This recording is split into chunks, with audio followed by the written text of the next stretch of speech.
बातचीत करते हैं, क्या कुछ कहना है इनका। सर बहुत बहुत स्वागत है आपका। बहुत बहुत धन्यवाद आपको। सर क्या कहना चाहेंगे आप, बिहार में क्या लग रहा है, क्या स्ट्रेटेजी है आपकी?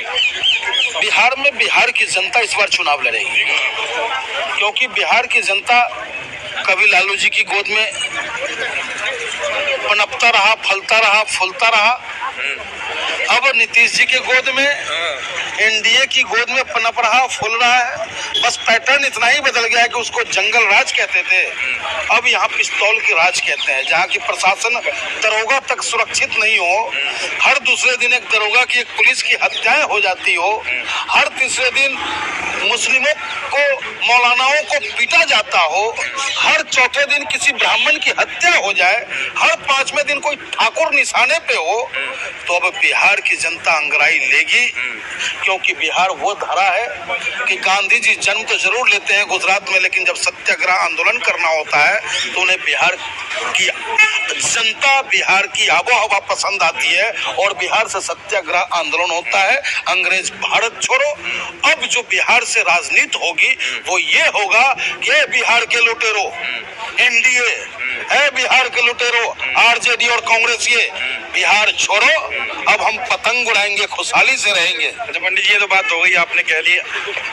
आपके विधायक चले जाते हैं आरजेडी के साथ, देखिए आप पे लोग क्यों भरोसा करें? ये हमारे, वो आपको जिताते हैं लेकिन वो भाग जाते हैं लगा के साथ। ये कोई थर्मामीटर नहीं है अब तक कि जिसे मैं जांच सकूं कि वो मेरा रहेगा या बदल जाएगा। ये लेकिन विश्वास होता है, लेकिन उसने हमारे साथ विश्वासघात नहीं किया है, उस आवाम के साथ विश्वासघात किया है जिस आवाम ने बड़ी उम्मीद के साथ उन लोगों को विधायक बनाया। और सीमांचल आज बिहार का सबसे पिछड़ा राज्य जिला में कहलाता है वो। आपको बाढ़ का दंश उन्हें झेलना पड़ता है, बालू ही बालू, ऊपर से इन सरकारों की गालियां सुननी पड़ती, क्योंकि भाषा पड़ोस में हमारे बंगाल है, कलकत्ता है, भाषा में थोड़ा सा उलट पुलट होने की वजह से उन्हें घुसपैठियों तक कहकर के प्रधानमंत्री जी आ जाते हैं। तो ये आने वाले चुनाव में जो चारों भैया हमारे गए हैं ना, उनको लेटा देंगे वो लोग, और जिसको बैरिस्टर साहब भेज देंगे वो जीत करके विधानसभा में अख्तरुल इमान साहब के कंधे को मजबूत करने का कार्य। क्या अंदर से खबर आ रही है कितने सीटों पे आप? लगभग 120 सीटों पे चुनाव लड़ने की तैयारी है बिहार की धरा पे। अच्छा, 120 सीटों में से सीधे 120 सीटों पे। क्योंकि देखिए, आप हमें ये ना कहें कि हम मुसलमानों की पार्टी है बिहार में। आज बिहार में ठाकुर समाज हमारे साथ है, बिहार में दलित समाज हमारे साथ है, बिहार में आप देख रहे हो कि ये बिहारी बाबू गाजियाबाद से लेकर के वहां तक अपना काम करने को कार्य तैयार है। तो हर समाज की पार्टी हो चुकी है।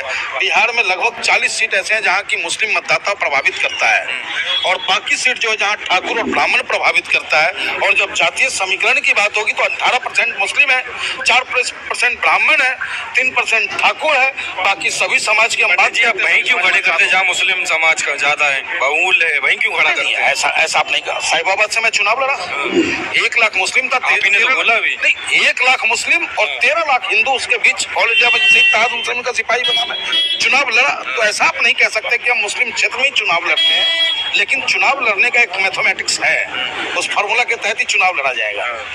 फॉर्मूला बताएंगे नहीं? ऐसा ना कि सोशल इंजीनियरिंग के नाम पे ये लोग लूट लिए, यानी कि कहते हमू लूटा बा तू हो लूटा, और लूटे के आजादी बा।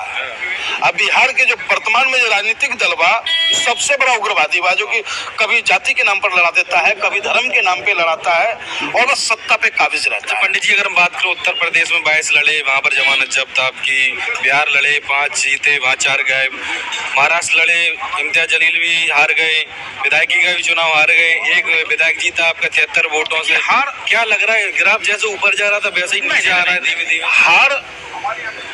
हार क्या होता है? हार एक हार ही तो है। और जितनी जनता ने हमें वोट दिया, कहीं 5,000 कहीं 50,000, उन लोगों ने हमें विधायक माना है।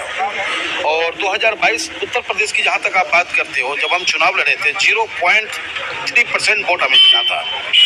लेकिन नगर निगम का जब चुनाव होता है आज 100 सभासद हैं उत्तर प्रदेश की धरा पे। गाजियाबाद में मेरे नेतृत्व में 2 पार्षद हैं।